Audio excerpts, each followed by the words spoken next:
Hello, everybody. I'm going to be talking about open access and books.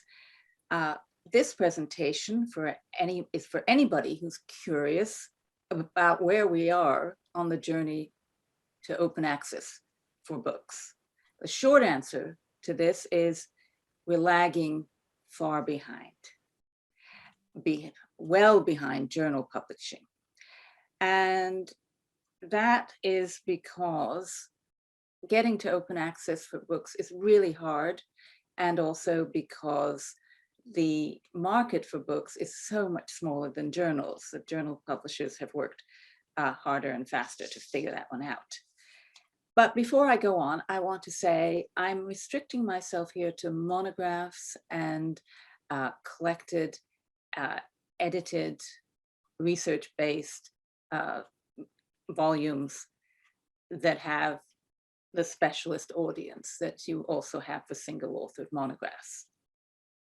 I also want to say that I think before watching this, you should familiarize yourself with the technical meaning of open access and licensing open access content.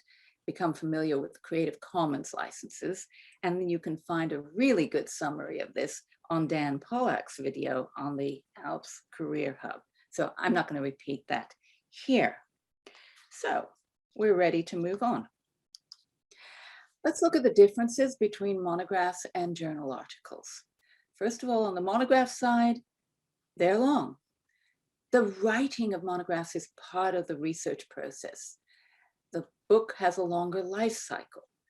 It's used as a means of scholarly communication, much more in humanities and social science subjects, and authors, of course, publish fewer monographs in their careers than they do articles. These are sold individually rather than journal subscriptions, and there are many more small specialist publishers in HSS. Now, let's look quickly at the journal articles market. Well, articles are short. They report on research. They have a shorter life cycle, generally. They're more favored in the STEM subjects to communicate research findings. Authors produce many more articles, and these are, as I said, sold as part of a journal package. And there are only a handful of multinationals that dominate the STEM publishing market. Now, here we have a snapshot of a few key indicators.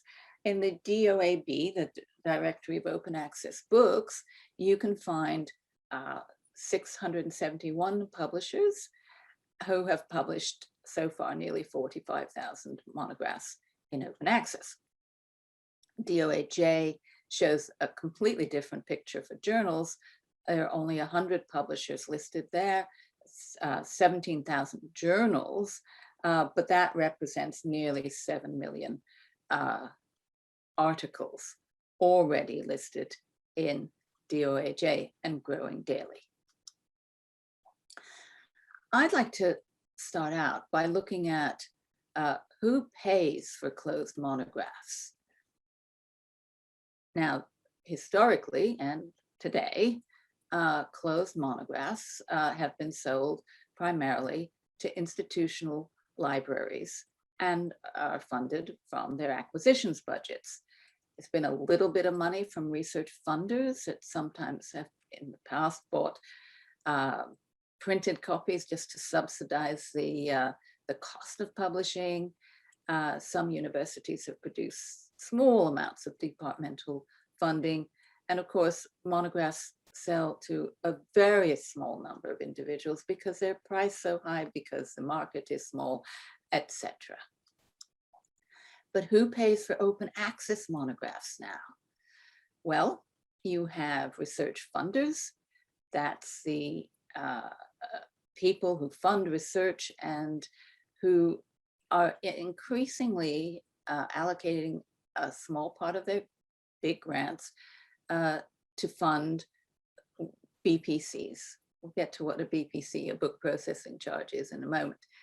And there are institutions and departments that also have money to support their own academics because they would like to support their findings to be available in open access. And libraries collectively are trying to find ways of supporting open access through either funding individual titles or through non-BPC routes, which we'll be talking about a little bit in a moment. But you see the order has flipped somewhat from the old world of closed. Now, what's a BPC? It's a fee that pays for the publishing process upfront in exchange for open access. And this is commonly called an author-facing charge. But authors rarely pay for themselves, but they are responsible for finding the money from one of a number of sources. But it's a lot of money for a book. It can be averaging £10,000 instead of the £2,500 average of an article. And then there are the issues around who administers the BPC payments. Well, all sorts of departments come into play here inside the universities, the libraries, the individual departments. The procurement office comes along and says, what is this? Why are you paying for something that's free? And the finance office, of course. And the workflows are really only just being created and bedded down. Now, I'd like to talk a little bit about mandates. You've probably heard that research funders are beginning to mandate that open is by default the way of going forward with publications. In the UK, UKRI already mandated that journal articles go away from 2016, but the discussions around open access for books are still underway, even though we have got the policy documents in hand. But Plan S is about research funders all around Europe and the world, 17 national funders, 5 charitable and international funders, and importantly, the EU and the European Research Council are all mandating that their what they support goes open access. That doesn't always mean funding, so publishers are trying to figure this out. And so there are a number of new open access publishing models for books. And this is a partial list, and I'm not going to have the time to go over each of them, but let's divide them up between BPC examples, sort of, and non-BPC examples. So those that focus on the individual book and those that focus on more general support of a publishing operation or program. Please go and look at the websites of all of these because they're very much still in pilot mode. And so we'll be seeing what happens with all of them. Tome is an interesting one in America, which has engaged with university administrators to find pools of money to support their early career academics in going to open. Then we have Cambridge, which has recently launched their Flip to Open, which is a commitment that if income from closed gets to a certain point, they will make the books open. And Springer is trialing a pilot that is similar to a journal transformative deal, but requires a large number of authors and based in a large consortium of libraries to make this work for books, because remember, there are far fewer books going through the system than journal articles. And then some non-BPC examples. MIT have launched their Direct to Open just last year, and it is a very interesting model, providing as an incentive term access to backlist in order to fund the front list. Variants on this theme are coming through with Michigan's Fund to Open.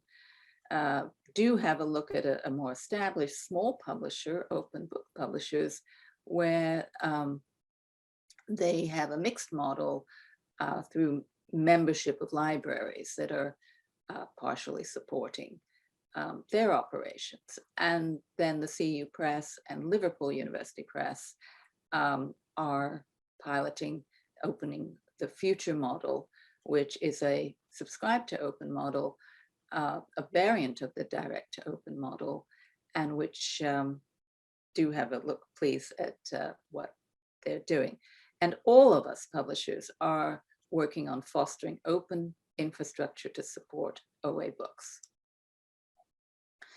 So funding and the future of open access is not all that straightforward.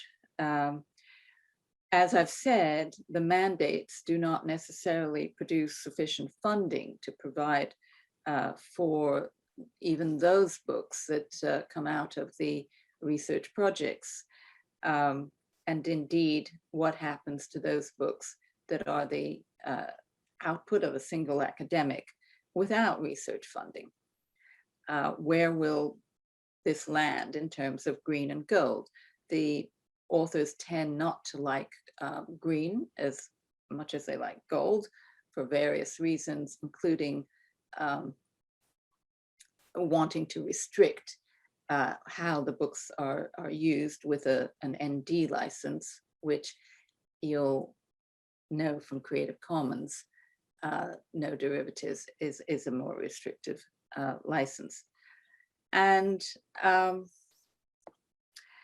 we will see how this mix turns out. We will certainly find that no single source of funding is likely to cover all publications. The future will be a mix and match approach, and no single funding or publishing model will cover everything. We will see that some models will survive and others will fail. Now, bearing in mind that so far only 10% of monographs being published are going OA, we have a long way to go. With articles, it's nearly 30%, and some STEM subjects like maths are up to 80%. But the interesting insight that we got during the first few months of the pandemic, when most publishers put their content online, we found that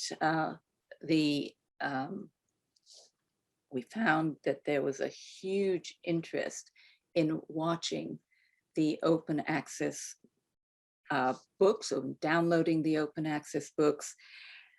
And we were just stunned. All the monograph publishers were just stunned at how much interest there was in those books that had previously just sold in small amounts. And so I think we have a very exciting future. And for those of you who get involved in this, there's an interesting road forward. Thank you very much.